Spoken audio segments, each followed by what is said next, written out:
You know British better than we do. What's going on with them? Can you explain what's going on, because we can't? Well, Britain and Afghanistan have had a long history, at least in the past 200 years, or more than that. We've had 3 wars, and in which we succeeded militarily. But politically, they were smarter than us. And the end result was that they managed to divide Afghanistan into 2. They created that famous line which is called the Durand Line. But we wish for the best between Afghanistan and Britain, and also between Russia and Britain. We very much hope that all this noise and all this propaganda emanating from the West will give place to reason and relations and cooperation with Russia. You know West better than we do here, because you lived here, or lived there for a long time. Could you explain what's going on with Middle East? Because all the time everybody tells that we'd like to finish the war in Syria, in Middle East in total, but finally we got Syria, which burns as it burned before. We get Afghanistan, which burns already, and it doesn't stop. What's going on? The story of Syria is very much similar to the story of Afghanistan, where interested powers in the region and beyond, definitely in the West, had their objectives. And for those objectives, they used the internal difficulties, situation of Syria. The consequence of that was disastrous for the people of Syria, disastrous for a great civilization. Among the Muslim countries, Syria is among the best, one of the oldest of our civilizations, and a very fine people. Look at what has come to them. That massive destruction of cities, of homes, of villages, of lives, of society, of culture, of heritage. Very, very sad. And they wanted to continue with this destruction. In Afghanistan is the same. We're victims of big interests, and that keeps causing war for us, that keeps causing destruction for us. You must have heard just yesterday, there was a major bombing on a religious school in Afghanistan that caused so many deaths and destruction and all that. That is something that world powers, hopefully with reason now in them, will recognize and bring an end to. And we definitely hope that Russia will play a very important role here, together with China and with India and with others, in order to bring sense to this mad churning of the wheel of politics and turn it into a reasonable, kinder enterprise. When we talk about the third power as Russia, China, or India in this area, we can compare, because during this week we remember the April Revolution in Afghanistan. At that time, Soviets supported Babrak Karmal, as far as I remember, and they put their military into Afghanistan. From another side, Americans come. And we can compare. That situation is really similar with Syria. Yes. And at that time, it was disastrous for everybody, for a long time. This time is disastrous for Syria and probably for everybody. Could you explain me, when Americans tell that Russian invasion in Afghanistan was the reason of Al-Qaeda was born, now what's going on? Because when they invaded in Iraq, Daesh born. Yeah. Are they fair when yes. they say that? No, they're not fair at all, no. The Soviet invasion of Afghanistan was a big mistake, a disaster. for Afghanistan. It brought war to Afghanistan, it brought destruction to Afghanistan, and it opened the opportunity for those who did not want Afghanistan to do well. The result of that was the conflict between us and the former Soviet Union, between the Afghan people and the former Soviet Union, which was exploited deeply by the Americans and the Pakistanis and others. The Americans supported our struggle against the former Soviet Union, not for our liberation, but to damage the Soviet Union, to weaken the Soviet Union. And the Pakistanis did it to promote their own interest vis-a-vis Afghanistan, in which we suffered massively, in which the Soviet Union suffered massively. So the two countries that emerged badly out of that conflict was Afghanistan and the Soviet Union. Was destroyed. Destroyed. The Americans became the only superpower in the world, and the Pakistanis benefited greatly. So that was a major mistake. Today, the U.S. arrival in Afghanistan, the U.S. intervention in Afghanistan in the name of the war on terror, 17 years on, we see more extremism, more terrorism, more violence. And it is exactly during their presence, the presence of the Americans and their allies in Afghanistan, that we've seen Daesh emerge, the ISIS, the Islamic State group, emerge in Afghanistan. While the US has complete presence in Afghanistan militarily, intelligence, and the control of our airspace. So, of course, there are serious questions that we have now. How come there is no success? How come Afghanistan keeps suffering? How come with that massive presence of the military, of the intelligence and the money spent, and the propaganda machine working, and with the cooperation of all the countries with the Americans? For a number of years, for a great many years, at least completely during my government, during my time in office, the Russians cooperated fully with the Americans in Afghanistan. The Chinese did, the Iranians did, everybody else did. But even then, we see more extremism. So there must be something wrong. What's wrong with that? Is the thing. Somebody may not be sincere.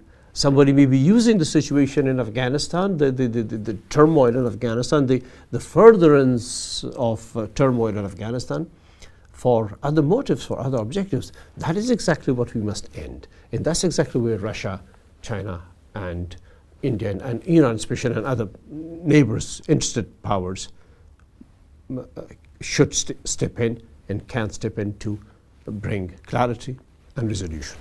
Then what's the main aim of Americans in Afghanistan if they didn't stop with all this terrorism, all this cruelty and so on? Because as far as I read the news, almost every week something happens in Afghanistan, blasts, suicide bombers. Every day. All the time. Unfortunately, yes. Why they can't stop it? What's going on? Well, that is exactly the question we have. How come, after all that done in the past 17 years, after such a tremendous sacrifice of the Afghan people and the suffering of the Afghan people, after those lofty announcements and big plans and programs presented by the Americans and their allies, how come there is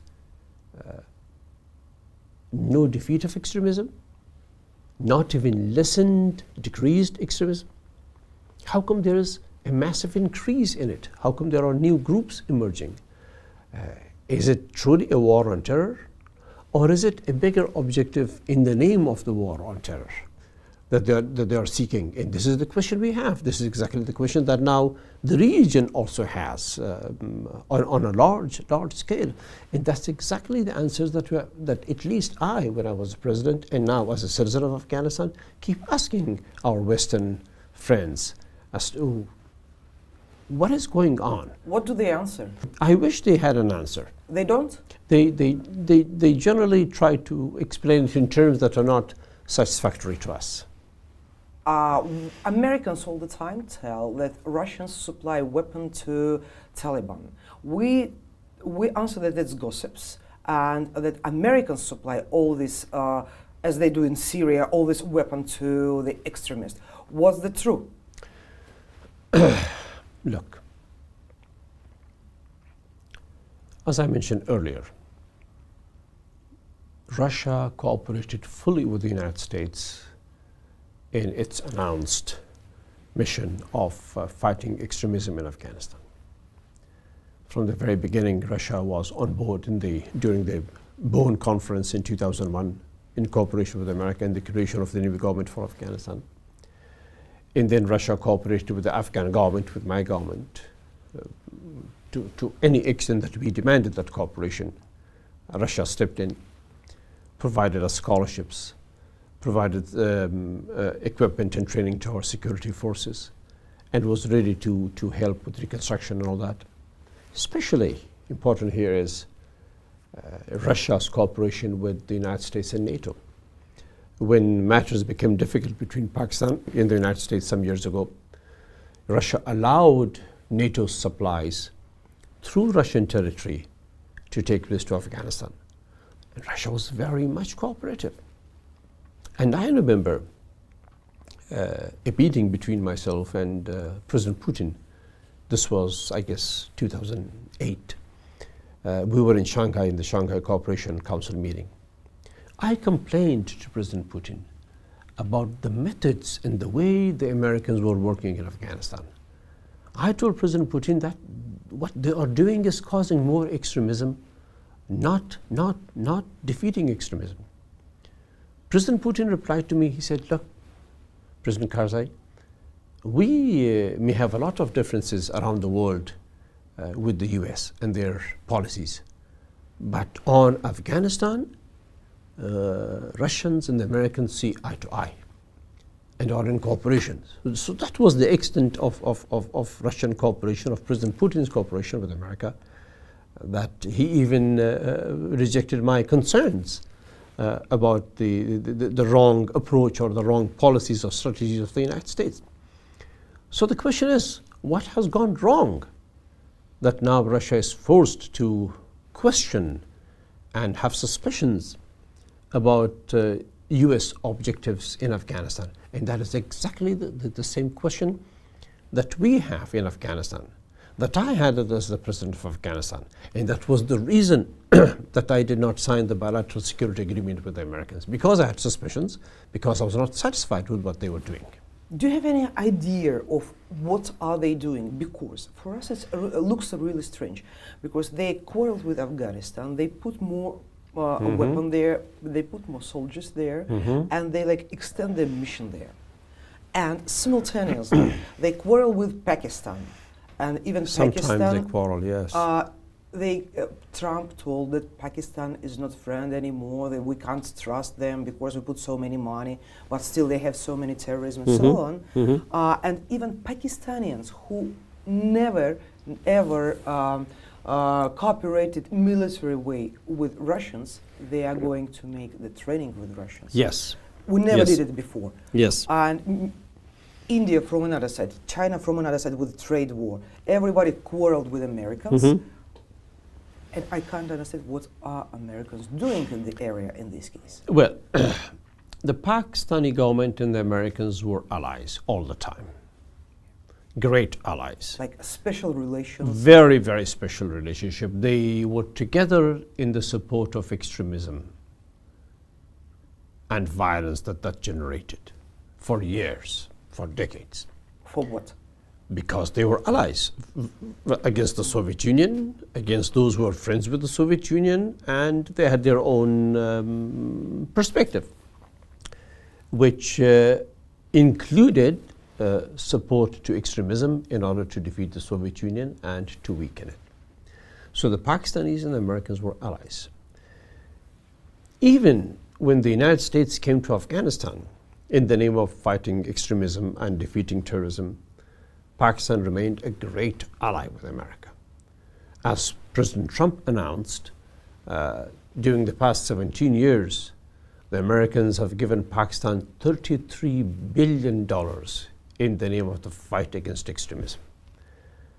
We have been telling the Americans that Pakistan is not cooperating, the government of Pakistan, though the people of Pakistan are suffering as much as we are, very, very much. But the government of Pakistan was not cooperating. Now the Americans have made a different statement. We have not seen action on those statements. we very much hope that Pakistan will recognize that the use of extremism, whether this was to serve US interests or whether it was to serve their own interests, is a faulty business, is a faulty way, is a wrong way, and short-sighted way, that they should change that, incorporate with Russia and Afghanistan and the rest of the region for a more civilized life in our own region towards progress and prosperity. So we very much welcome any relationship between Pakistan and Russia, and we hope that this relationship will lead to moderation in Pakistan and to lead Pakistan to not feeling the need to rely on extremism as a tool. When you're told that IS people are in Afghanistan, they are. They are. Yes. Do you have any witnesses or any? Oh yes, thousands. What do they tell? It was. When started? It was 2015. Just about say 6 months, 7 months after my retirement as president, when one day people from the Nangarhar province, one of our provinces to the east of Afghanistan, a very prosperous province of Afghanistan, the people from that province, from a district called the Shinwari district, a mountainous, beautiful district, they came to me and said that a group of people are arriving, heavily armed, heavily armed from across the border, from the Durand line from Pakistan, and that they are extremely violent, and that they are killing people, they are insulting families, they are forcing homes out of their place, and people pushing people out of their houses. And that they are very well equipped and very well armed.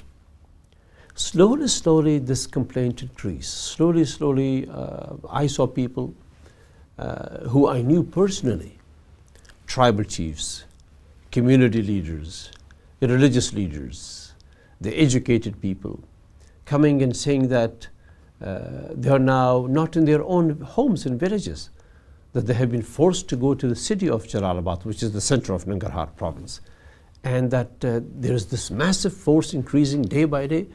And then within a year of that, in 2016, we began to see reports from the local population in Nangarhar province and also in northwestern parts of the country and in northeastern parts of the country, Badakhshan and Faryab especially, and Jozjan and Saripol provinces, these 4 provinces, people coming and talking about Daesh openly, and that Daesh has money, and that they offer the villagers money, and that they try to recruit young people who are poverty-stricken and without means, and that there are supplies coming to them by helicopters. Which helicopters?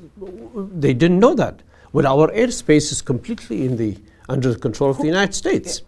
Americans control all your completely. Airspace. The Americans are and the borders. And the borders are quite, from the Pakistani side, easy to violate and cross.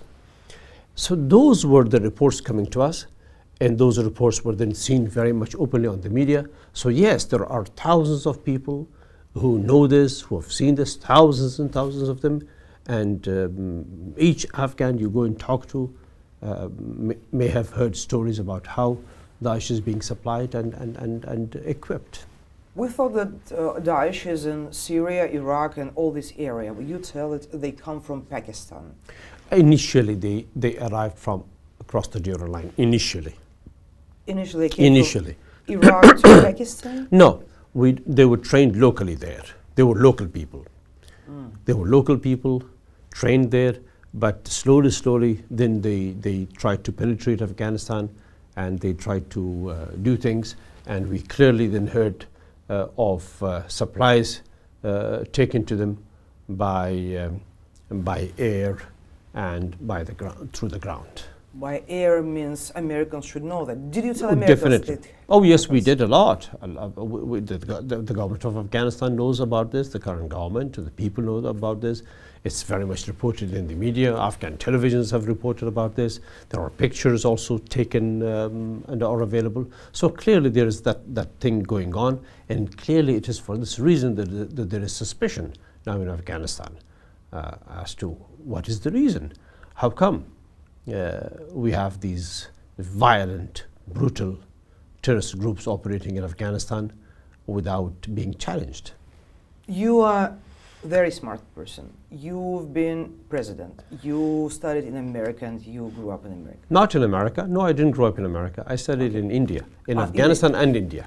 Then anyway, you do understand Americans, you do understand Afghanistan, and I can't understand why Americans keep boiling this hot sport, because one day it will blow up. That is exactly the question we have. That is exactly the suspicion we have. That's exactly why things have not been good in Afghanistan, because of this. And this is, ma'am, a question that every Afghan has now. A great majority of the Afghan people are now asking, what is the plan? Who is doing all of this? Extremism and terrorism and violence and the promotion of it, while the propaganda and the campaign is in aim against it. So that is the reason that we believe the US has to explain itself to the Afghan people and to the region. Could you explain me, from looking from aside, what's going on in Syria in all this area? Because it's too dangerous to start like teasing Syria apart. Mm-hmm. It's a really, it looks really dangerous, but something happens. We can't stop war with Americans, as far as I understand. Mm-hmm. What's going on there? I think there is now an opportunity for Syria to be stabilized and be united. The counteraction by Russia and Iran and Turkey proved helpful to the unity of Syria and to the defeat of Daesh and extremist forces. Now we hope that these three countries, Russia, Iran and Turkey, will work together, and we will also, by the fact that they have created an impact, a massive impact in Syria, that the United States and its own allies in the region will begin to work with Russian allies for a stable Syria, for a stable region. I hope that they recognize, the Western powers now, that it is not possible for them to implement their project there, so that they have to cooperate for a better Syria. And also the Syrian people, who are highly educated people, highly civilized people, will see that their country needs first their own action in their own unity in making it a better place for all of them, the Syrian people. But as we see, all those three countries are under very strong pressure from Americans. Russia, of course, with sanctions. Iran, they'd like to change the nuclear deal. And Turkey, who is pressed as well. Because of Erdogan. Yes. And those three countries are trying to solve Syrian problems. Yes. All of them are under danger and support. This is an American method. This is an American method. Pressure. To everybody. Pressure, propaganda, trying to buy, trying to intimidate, trying to cause damage to the reputation of individuals or countries, and this is their method. They tried the same thing with me in Afghanistan. When I began to protest civilian casualties that their bombardments were causing, when I began to protest the wrong policies that they were implementing, neglecting sanctuaries beyond Afghan borders, concentrating on bombing Afghan villages and creating presence and all sorts of things, private security firms, the corruption that was coming and all of that. they began to attack me viciously in the Western media and try to portray me in all sorts of negative ways. That they do that, but they don't succeed. Yes, they use a lot of resources. They do that about Russia. We see it daily on the Western media. And they do exactly about that, like that about Turkey and Iran and any other power that would try to stand up and be independent and have a different opinion. But that must not be a cause for Russia and other countries not to work for the right causes, not to work for peace in the world, not to work for stability in our broader region, the Middle East and Afghanistan and the rest of it. We must continue and we must do our best. Do you trust or do you believe in moderate Taliban? It isn't the moderate Taliban or the extremist Taliban. It's Taliban. Let's put it this way. Let's say the Afghan Taliban and the non-Afghan. Oh, it's different? Yes. Is there any non-Afghan? Yes, Taliban? of course. There are Taliban from Pakistan. There are Taliban in Pakistan and other countries. The Afghan Taliban are Afghans. We know that. They are from Afghan villages. They are from Afghan homes. They belong to Afghanistan. And they have now a lot of territory under their control or influenced by them in Afghanistan. So they are a fact of life in Afghanistan. And we have to live with that fact of life, and we have to find a way with them as they are our countrymen and fellow citizens of Afghanistan for a settlement. And that is not a problem. As Afghans, we can find a common ground for us to live in our own country. The problem is the interests of foreign powers, the United States, Pakistan, others, that's causing us the conflict and the suffering. So with regard to Taliban, I must say that, but with regard to Daesh, it is clearly a foreign project, clearly a non-Afghan entity, clearly a foreign project, clearly a non-Afghan entity, and clearly intended for regional purposes beyond Afghanistan. That is what we must be very careful about. Russia, in particular, I call upon to be extremely vigilant, China to be extremely vigilant, Iran, and eventually India has to be extremely vigilant as well, and our other neighbors in this larger region, and work together to cut it in the stem as soon as possible. Means that And be very clear about this with the United States of America and some of its Western allies. Means that all this weapon, all this Daesh, all this Western Taliban or foreign Taliban, it can be supplied from Pakistan. It can be supplied from Pakistan. It can also be supplied by foreign forces or others within Like Afghanistan. Americans. Yeah, exactly. And they they have all the abilities, sure. When you struggled with Britons, Mm-hmm. what was the secret of your victories all the time? Well, Afghan courage, Afghan patriotism, these two combined.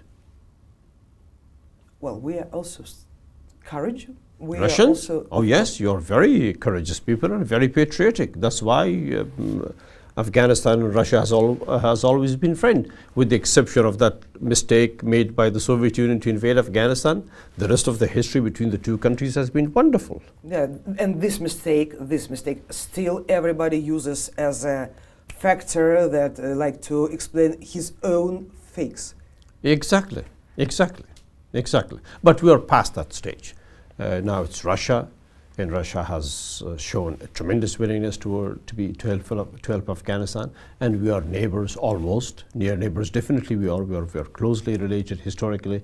So we must do all we can, put the past behind, and do all we can together to have peace and security in Afghanistan, and in the region, and prosperity and a deeper relationship.